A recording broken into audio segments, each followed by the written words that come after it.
नमस्कार, मी सारिका साळुंखे. नवराष्ट्रमध्ये आपल्या सगळ्यांचं स्वागत आहे. नवरात्र उत्सवाच्या नवदुर्गा या सत्रामध्ये आज आपल्यासोबत जोडलेल्या आहेत महिला उद्योजिका सारिका भोईटे मॅडम आहेत.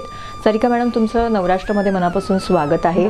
आणि नवदुर्गा म्हणून तुमचं सिलेक्शन झालेलं आहे. एक महिला उद्योजिका म्हणून तुमचा कार्यप्रवास नेमका कसा होता हे आम्हाला ऐकायला आवडेल. नमस्कार. नवराष्ट्रतर्फे जो हा उपक्रम घेतलेला आहे नवदुर्गा, त्याबद्दल नवराष्ट्राचं मी आधी खूप खूप अभिनंदन करते आणि नवरात्रीच्या सर्व महिलांना खूप शुभेच्छा देते.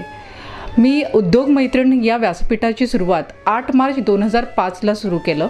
म्हणजे जागतिक महिला दिन होता, त्या अनुषंगाने मासिकाची निर्मिती केली आणि हे मासिक मूळतः सुरू केलं. त्या मासिकाचा मुख्य उद्देश होता महिलांनी उद्योगाकडे वळावं.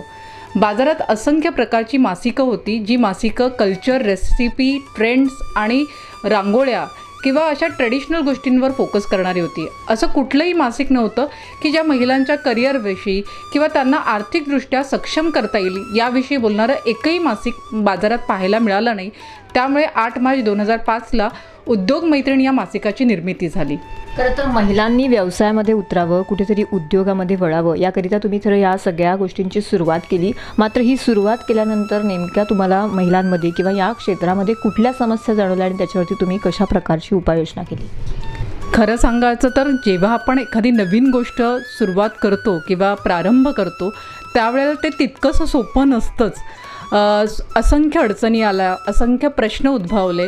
सगळ्यात महत्त्वाचं म्हणजे अशा प्रकारचं ज्यावेळेला मासिक सुरू केलं त्यावेळेला अशा मासिकाला किती प्रतिसाद मिळेल याविषयी साशंकता होती. परंतु केल्याने होतं आहे रे, आधी केलेच पाहिजे असं म्हटलं जातं. आणि मला जाणवलं की सुरुवात केल्यानंतर प्रिंटिंगपासून अगदी डिझायनिंग आणि सगळ्यात महत्त्वाचं म्हणजे ते मासिकाचं बाजारात सर्क्युलेशन हा खूप मोठा टास्क होता. सुरुवातीला केवळ ठाणे मुंबई पुरतंच हे मासिक मर्यादित होतं, पण हळूहळू ठाणे, मुंबई, डोंबिवली, कल्याण, त्याच्यानंतर मुंबई बाहेरचा प्रवास म्हणजे संपूर्ण महाराष्ट्रभर मासिकाचं आम्ही वितरण करायला लागलो आणि संपूर्णपणे महाराष्ट्रातून त्याला प्रतिसाद यायला लागला. परंतु सुरुवातीचा काळ अतिशय कठीण होता. मी तर असं म्हणेन की प्रत्येक वेळेला मासिक ज्या वेळेला मार्केटमध्ये यायचं किंवा मासिक ज्या वेळेला आम्ही प्रोड्यूस करायचो किंवा त्याचं ज्यावेळेला प्रोडक्शनचं काम चालू असायचं त्यावेळेला असंख्य अडचणी यायचं. म्हणजे एंड मोमेंटला प्रिंटिंग होताना म्हणजे अगदी उद्याची डेडलाईन आहे तर आदल्या दिवसापर्यंत टेन्शन असायचं. पण हळूहळू ते होत गेलं आणि खरं सांगायचं तर मला असं म्हणायचं की ज्यावेळेला तुम्ही उत्तम गोष्टी करत असतात तर सर्व ठिकाणून तुम्हाला सहाय्यतासुद्धा मिळते, तसं सहाय्य मिळत गेलं.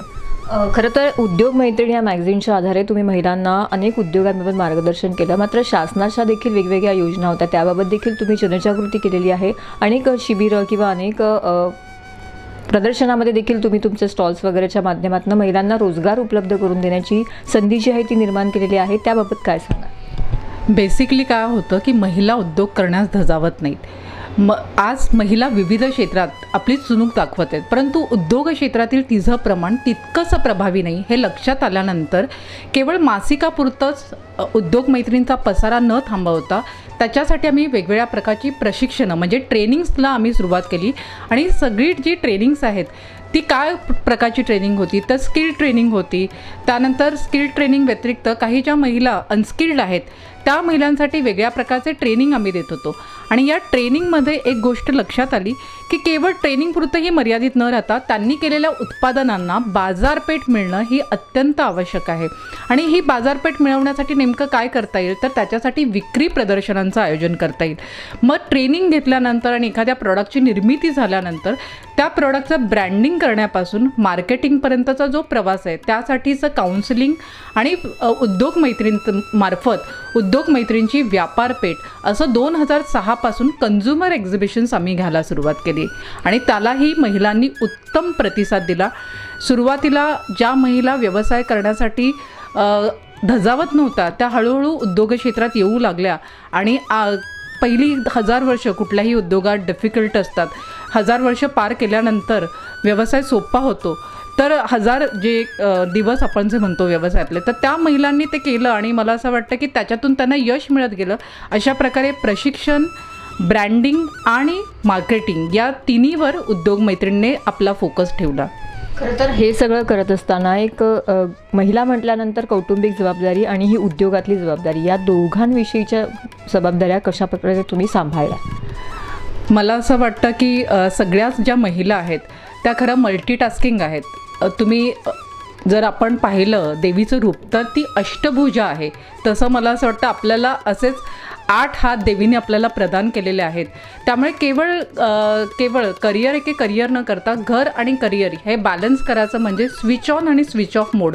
म्हणजे मी ऑफिसमध्ये आल्यानंतर घरच्या सगळ्या गोष्टी स्विच ऑफ असतात आणि घरी गेल्यानंतर ऑफिसमधल्या सगळ्या गोष्टी स्विच ऑफ होतात. म्हणजे स्विच ऑन आणि स्विच ऑफ मोड जर समजा महिलांनी अवगत केला तर मला वाटतं करिअर आणि घर सांभाळणं तितकंसं अवघड होणार नाही. तुम्हाला बॅलन्स करण्यासाठी तुमचं मेंटल पीस असणं त्यासाठी मेडिटेशन मी करते. आणि त्या व्यतिरिक्त माझा फोकस याविषयी मी सांगेन की आपण लक्ष्मी असं म्हणतो. तर लक्ष्मी म्हणजे काय, तर लक्ष means goal and me means you should focus on your goals when you are in the office and you should focus on your home when you are at home. हे बॅलन्स केलं तर मला वाटतं तितकंसं अवघड काहीच होणार नाही.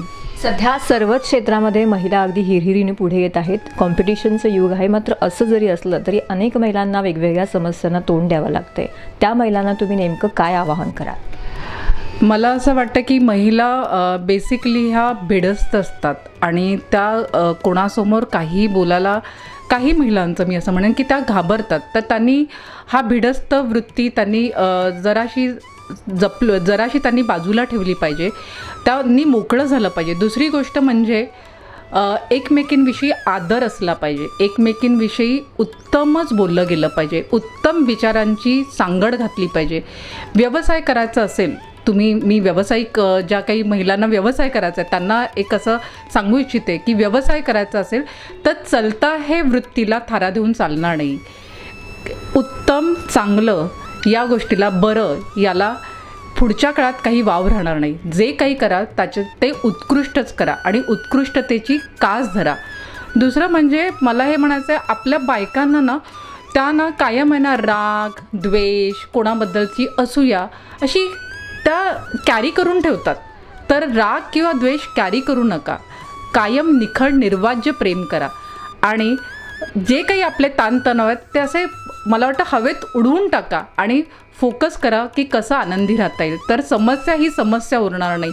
आणि एवढंच सांगेन की फिजिकल फिटनेस व्यतिरिक्त तुमचा मेंटल फिटनेस खूप इम्पॉर्टंट आहे आणि तो जर महिलांनी जपला तर मला असं वाटतं त्या कायम आनंदी राहू शकतात. खरं तर आपण महिला उद्योजिका सारिका भोईटे मॅडम होते, यांचे जे विचार होते ते ऐकून घेतले. या विचारामध्ये त्यांनी आपलं मनोगत व्यक्त करत असताना महिलांना एक उत्तम असा सल्ला देखील दिलेला आहे. तो म्हणजे महिलांनी एकमेकांचा आदर करा. त्याचबरोबर जे काही कराल ते उत्तमच आणि उत्कृष्टच असलं पाहिजे असं देखील त्यांनी सांगितलेलं आहे.